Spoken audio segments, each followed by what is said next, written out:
সরকারের কাছে আমাদের প্রথম দাবি হচ্ছে বিচার প্রক্রিয়াকে ত্বরান্বিত করা, সুষ্ঠুভাবে সম্পন্ন করার জন্য যে ব্যবস্থা নেওয়া দরকার সেই ব্যবস্থা নেওয়া। এবং আমরা মনে করি বিচারিক প্রক্রিয়ার মাধ্যমেই মূলত ফ্যাসিস্ট দল হিসেবে আওয়ামী লীগের বাংলাদেশের রাজনৈতিক করার অধিকার পুরোপুরিভাবে নিশ্চিহ্ন হবে। কিন্তু তার আগে তারা যেই সহিংসতামূলক কর্মকাণ্ডগুলো চালিয়ে যাচ্ছে এখন পর্যন্ত, যে ষড়যন্ত্রমূলক কর্মকাণ্ড চালিয়ে যাচ্ছে খুনি হাসিনা দিল্লিতে বসে, এবং একই সাথে তাদের যারা কর্মীরা আছে এখন পর্যন্ত যারা এই অপরাধের জন্য তাদের ন্যূনতম অনুশোচনা নেই, সেই অনুশোচনাহীন জঙ্গি গোষ্ঠী তারা বিভিন্ন প্রকার নাশকতামূলক এবং ঝটিকা মিছিলের নামে অপতৎপরতা অব্যাহত রেখেছে। এই জিনিসগুলোকে আইনগতভাবে বিচারের আওতায় বা আইনগতভাবে নিষিদ্ধ না করলে তাদেরকে ঠেকানোর কোনো রাস্তা বাংলাদেশ সরকারের বা প্রশাসনের নেই। তো সেই জায়গা থেকে আমরা মনে করি আওয়ামী লীগের এই রাজনৈতিক তৎপরতা নিষিদ্ধ করতে হলে তাদেরকে দল হিসেবে নিষিদ্ধ করতে হবে। তো আমরা এটি মনে করি আমাদের সকলের প্রাণের দাবি, বাংলাদেশের জনমানুষের যারা 24-এর এই গণ অভ্যুত্থানে সামনে থেকে নেতৃত্ব দিয়েছে এবং একই সাথে স্বতঃস্ফূর্তভাবে যে জনগণ মাঠে নেমে এসেছে সবার প্রাণের দাবি। আমরা এই আওয়াজ এখান থেকে আজকে থেকে ঐক্যবদ্ধভাবে তুলতে চাই। 24-এর গণ আন্দোলনে গণ অভ্যুত্থানে যারা অংশ নিয়েছে সমস্ত শক্তিকে, রাজনৈতিক সামাজিক সমস্ত শক্তিকে একসাথে নিয়ে আমরা দাবিকে সফল করে তুলবো ইনশাআল্লাহ। ধন্যবাদ সবাইকে। আচ্ছা, এ পর্যায়ে অতি সংক্ষেপে আমরা বক্তব্য শুনবো ইসলাম মঞ্চের প্রতিনিধি ফাতিমা তাসনিম ঝুমার থেকে।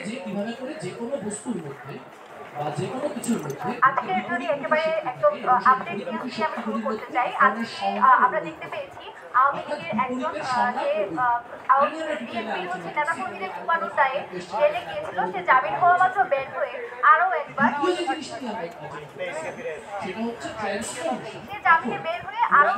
আবার বিএনপি নেতাকর্মীদের কুপিয়েছে, জখম করেছে।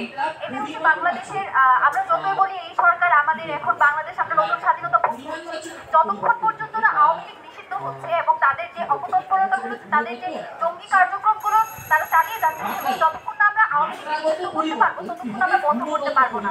দেখুন, আওয়ামী লীগ গত 15 বছরে যে সকল কাজকর্ম করেছে, তারা 3টার বেশি গণহত্যা চালিয়েছে। পিলখানা, শাপলা, মুজিববিরোধী আন্দোলনে প্রায় অনেকগুলো মানুষকে মেরেছে। তারপরে আরো এমন কোনো হত্যাকাণ্ড থেকে শুরু করে গুম থেকে শুরু করে এমন কোনো অপকর্ম নাই যা তারা করে নাই।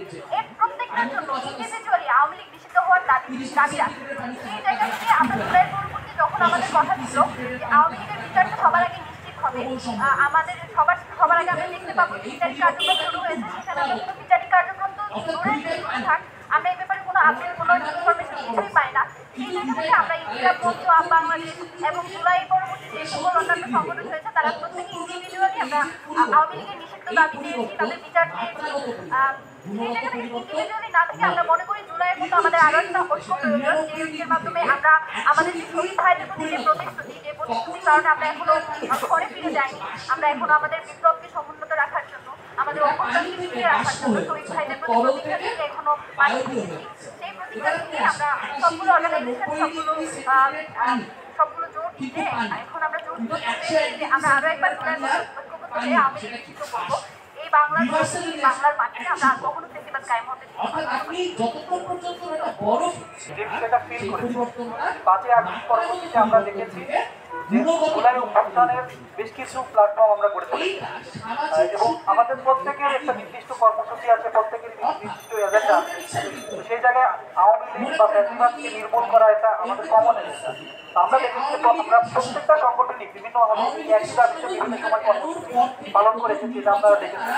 সেক্ষেত্রে আমরা মনে করি যে আমরা যদি কাজ করতে পারি তাহলে এটা আরো বেশি কার্যকর হবে। এবং এখানে সবচেয়ে বড় ব্যাপার হলো যে জুলাই অভ্যুত্থানের যে স্পিরিট, এটা জারি রাখার জন্য আমরা দেখছি যে বিভিন্ন ধরনের মেইনস্ট্রিম রাজনৈতিক দলগুলো কিন্তু আওয়ামী লীগ সরকারকে একেবারে ঠিক করে রাখছে। এটা আমাদের জন্য চরম উদ্বেগ।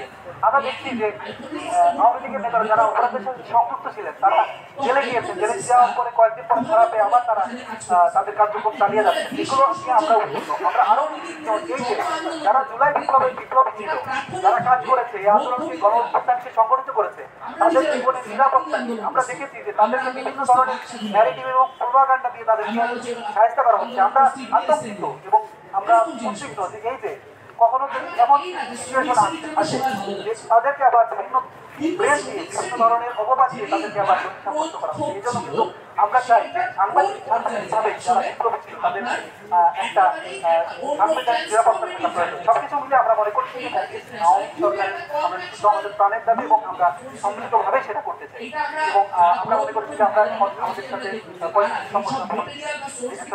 ভবিষ্যতে আমরা এখানে সকল প্রকার সামাজিক রাজনৈতিক এবং সাংস্কৃতিক প্ল্যাটফর্মকে আস্তে আস্তে যুক্ত করবো। এই প্ল্যাটফর্মটা এমন যেখানে এটা ওপেন আস্তে আস্তে সংগঠিত করার জন্য এটা যে আজকে 35টা সংগঠন একত্রিত যেটা ব্লক এটা রেস্টারেন্ট এটা সবার জন্য উন্মুক্ত থাকবে এবং এটা একটা সামাজিক দিনের মধ্যে দিয়ে যাবে যাতে করে আমরা বলতে পারি যে গভর্নমেন্ট আওয়ামী লীগকে নিষিদ্ধ করার ব্যাপারে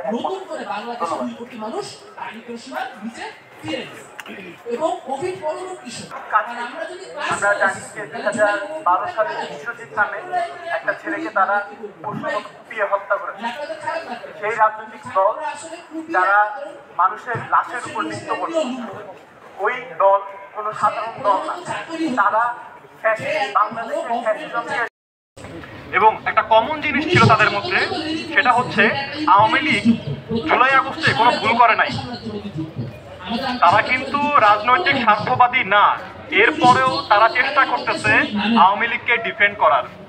কেন? তাদের কালচারটাই এরকম, তাদের সিস্টেমটাই এরকম।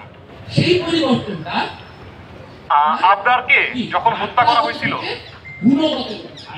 যখন হত্যাকারীকে জিজ্ঞেস করা হয়েছিল যে তোমরা কিভাবে পারলে এই কাজটা করতে, তাদের একজনের উত্তর ছিল আমাদের সিস্টেমটা এরকম, সিস্টেম আমাদেরকে বাধ্য করেছে এরকম করতে, সিস্টেম আমাদেরকে এরকম করেছে। আওয়ামী লীগের শুদ্ধিকরণ পরিবর্তন সম্ভব না। আওয়ামী লীগের একটা জিনিসই হবে নিষিদ্ধকরণ, আর কিছু আওয়ামী লীগের হওয়া সম্ভব না, আমরা হতে দেব না। ধন্যবাদ। ফ্যাসিবাদের বিরুদ্ধে আন্দোলন ছিল, থাকবে, এবং এটা আরেকটু সহকারে বলতে চাই যে এত কিছু হচ্ছে কিন্তু আওয়ামী লীগ নিষিদ্ধকরণের দাবি এবং তাদের যে বিচারের ব্যবস্থাটা এতটা ধীর গতিতে কেন চলছে, আমরা যে আরো দ্রুত এবং যত দ্রুত সম্ভব এই বিচারটা কার্যকর করা হোক। ধন্যবাদ সবাইকে।